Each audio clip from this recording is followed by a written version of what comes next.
George Washington stood before the nation on April 30th, 1789, and took the oath of office as the first President of the United States. He was wearing someone else's teeth.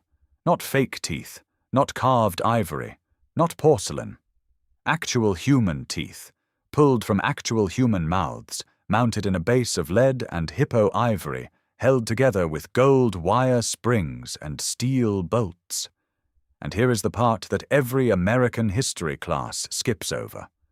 Some of those teeth almost certainly came from his slaves.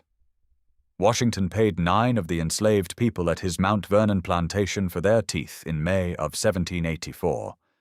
The payment was recorded in his financial accounts, 122 shillings total for 9 teeth.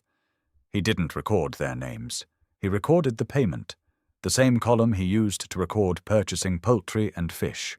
This is not the story you were told about George Washington, but it is the story the teeth tell. And Washington was not alone, not even close, because behind him, behind every powdered wig and silk waistcoat in 18th and 19th century elite society, was an industry so grotesque, so methodically organized, and so completely accepted by the people who benefited from it, that it should be impossible to look at a portrait of this era without thinking about it. The industry of taking teeth from the poor, the living and the dead, and putting them in the mouths of the rich. The 18th century was catastrophic for teeth. Sugar had become cheap enough for mass consumption across Europe and America. Refined sugar that rotted teeth faster than any previous generation had experienced. Combined with a complete absence of effective dental treatment, no anesthetic, no reliable extraction techniques, no understanding of bacteria or infection, the result was that virtually everyone in the Western world lived with some degree of dental decay, pain, and tooth loss. The wealthy were not exempt. In many cases, they were worse off, because they could afford more sugar, more wine, more of everything that destroyed teeth. George Washington lost his first tooth at 24. By the time he was inaugurated as president at 57, he had one remaining natural tooth in his mouth. 1. The most powerful man in America, the commander who had led a revolution, stood before the nation to take the highest office in the world with a mouth full of borrowed teeth and a face visibly distorted by the dentures that were keeping it in shape. His dentist John Greenwood, one of the finest dental craftsmen of the era, built Washington's surviving denture from hippopotamus ivory, gold wire springs, brass screws, and human teeth. The dentures were technically extraordinary for their time. They were also, by Washington's own diary entries, agonizing to wear. He took laudanum for the pain. He kept his mouth as closed as possible in public. The famous portraits, that constrained expression, that tightly set jaw, were not dignity. They were discomfort. Washington's dentist wrote to him in 1798, urging more thorough cleaning, noting that the set sent back from Philadelphia was very black. Port wine, he explained, being sour takes off all the polish.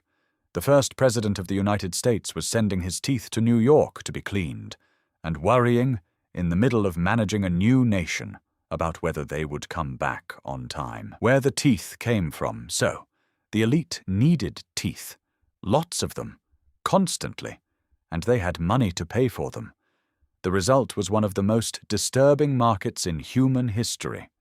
The first source was the living poor. People who still had healthy teeth and desperately needed money could sell them. No anesthetic. A dentist, or more often a barber, a blacksmith, or someone with pliers and sufficient confidence, would extract the tooth. The seller would receive payment. The tooth would be mounted in a denture, transplanted directly into a wealthy buyer's jaw, or sold to a middleman who would clean it, shape it, and sell it on. Victor Hugo documented this practice in Les Miserables. Fantine, desperate and destitute, selling her front teeth to survive. The fictional account was based on a practice so common in 19th century Europe that Hugo's readers recognized it immediately. According to a price list from the Baltimore Telegraph, dated 1795, a single uncut, unmounted human tooth cost $7. a small fortune at the time. For a person selling their tooth for that price, the transaction was survival. For the person buying it, it was vanity. The second source was considerably darker: battlefields. After every major engagement of the Revolutionary era and the Napoleonic Wars, professional tooth hunters descended on the dead. While the bodies were still warm, sometimes before they were entirely cold, scavengers worked through the fallen, using specialized tools to extract teeth quickly and efficiently. Molars were usually left, too difficult to remove and reshape. The front teeth, the incisors, the canines, those came out by the hundred, by the thousand, sorted into matched sets, strung on strings, and carried to market. After the Battle of Waterloo in 1815, where Napoleon lost 25,000 men, and Wellington's forces suffered 15,000 casualties, the quantity of teeth flooding the London market was so enormous that they acquired their own name. Waterloo Teeth, a complete upper denture made of human Waterloo teeth, cost £31 and 10 shillings. A complete set of porcelain teeth cost 150 guineas. The wealthy had a choice between the teeth of dead soldiers and an expensive alternative. Many chose the dead soldiers. And the commercial appeal, as one historian noted, was real. The belief that the teeth in your mouth had once belonged to a brave young soldier, a hero who died for king and country, had genuine marketing power. Dentists sold the Waterloo provenance as a feature.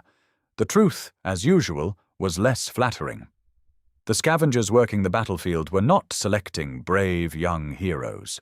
They were working quickly in poor light, extracting whatever they could reach, from whoever was available, the dead, the dying, and occasionally those who were neither.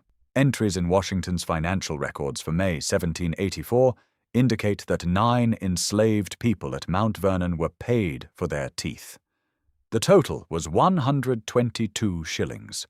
9 people, 9 sets of teeth extracted, without anesthetic, with whatever tools were available, from 9 people who had no meaningful ability to refuse the transaction. Were these teeth for Washington himself? Historians at Mount Vernon dispute this, noting that the accounts record the teeth as being purchased on account for the French dentist, Le Meilleur, who was performing tooth transplantation procedures. If Washington had been purchasing teeth for himself, the argument goes, the accounting would have been simpler. The counter-argument is equally straightforward. Washington paid for the teeth. Washington was having dental work done at exactly this time. Washington's letter to a friend from this period expresses doubt about the efficacy of tooth transplantation, the comment of a man who had tried it, not one who had merely observed it. What is not in dispute is this: Washington's surviving dentures contain human teeth alongside cow teeth, elephant ivory, brass wires, and steel springs. Human teeth are in the dentures. Someone's teeth. And the only documented transaction in Washington's records involving the purchase of human teeth involves 9 enslaved people at his plantation. The people who had the least power in 18th century America were providing the most intimate possible service to the man who had the most. Their teeth in his mouth. And history, for most of 2 centuries, preferred to tell a story about wooden teeth that was cleaner, simpler, and completely false. Washington was the most famous example. He was not the exception. The human tooth trade was systematic, widespread, and entirely normalized among the wealthy classes of 18th and 19th century Europe and America. Dentists advertised openly for tooth sellers, no questions asked. The poor arrived. The teeth were extracted. The money was paid. The teeth moved upward through the class system and into the mouths of people who could afford to replace what they had lost. The transaction was legal. It was documented. It was, in the language of the time, simply how things were done, and the inequality embedded in it was absolute. A person selling their tooth received a one-time payment. In exchange for permanent physical loss, a gap in their own mouth, difficulty eating for the rest of their life, they received enough money to survive for perhaps a week. The person buying that tooth received improved appearance, improved speech, improved social standing. In the societies of 18th century Britain and America, your teeth, or the quality of your substitute teeth, were a direct indicator of your class. Gapped, rotting, or absent teeth marked you as poor. A full, even set marked you as someone of means. The poor were selling the physical markers of status to the wealthy, literally removing from their own bodies what little remained of their social presentation and handing it across the counter for a week's survival money. And here is the detail that ties the whole system together. The transplanted teeth almost never worked. Contemporary accounts describe the transplantation procedure, inserting a living tooth directly from one person's jaw into another's, as producing results that were temporary at best and dangerous at worst. The teeth rarely integrated. They frequently became infected. They spread disease. Syphilis was transmitted through tooth transplantation on documented occasions. The wealthy were paying for the teeth of the poor, having them inserted into their own jaws, watching them fail and become infected, removing them, and returning to the market for more. The supply was always available. The poor always needed the money. The human tooth trade ended, not because the wealthy developed ethical objections to it, but because better alternatives became available. Porcelain dentures improved. Vulcanized rubber bases made dentures more comfortable and customizable. The market for human teeth collapsed, not under moral pressure, but under competition. The wealthy stopped buying the teeth of the poor when they could get something better from a factory. The poor stopped selling their teeth when the price dropped below what the pain was worth. But the underlying structure of that transaction, bodies moving from poor to rich, physical cost borne by one class so another class can maintain its appearance, that structure did not disappear with the tooth trade. It is present in every cosmetic industry that sources materials from the developing world. It is present in every supply chain that puts the physical risk of production onto the bodies of the least powerful workers while delivering the finished product to the most powerful consumers. The teeth moved upward through the class system. So did the green dye. So did the arsenic. So does almost everything in the history of fashion and luxury. The cost paid by bodies that history doesn't record, for the benefit of faces that history painted in oil and hung on walls.